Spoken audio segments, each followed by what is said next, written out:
বাংলাদেশ সহ সারা বিশ্বের শান্তি কামনায় সাভারের আশুলিয়ায় বিশেষ কীর্তনের আয়োজন করেছে হিন্দু ধর্মাবলম্বীরা।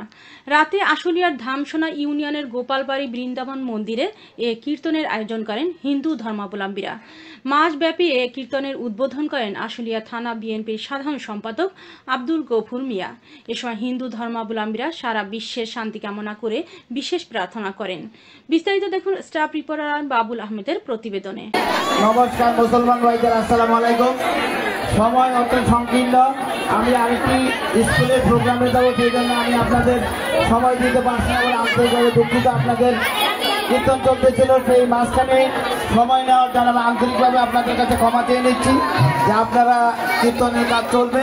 আমি এখনই চলে যাবো শ্রীপুরে, একটা স্কুলের স্পোর্টস আছে। আমি বিগত 11 সাল থেকে 16 সাল পর্যন্ত, একটা মিনিট কথা বলুন না, একটা মিনিট আমি চেক করে দেবো। 16 সাল থেকে এই ইউনিয়নের দায়িত্বে ছিলাম। এই সময় চেষ্টা করেছি এই 1, 2, 3 যে এলাকা আছে, এলাকায় নৌকা ছাড়া কোনো বিকল্প পথ ছিল না, কিন্তু এখন গোপালবাড়িতে গাড়ি নিয়ে আসা যায়, কিন্তু অন্যের জায়গা দিয়ে আসতে হয়।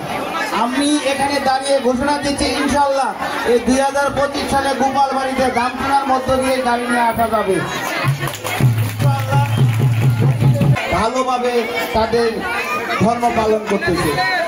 এখানে এখনো কোনো ধরনের বিশৃঙ্খলা নাই, যে যার মতো করে ধর্ম পালন করতেছে। আমরা বলতে চাই তারা স্বাধীনভাবে তাদের ধর্ম পালন করবে।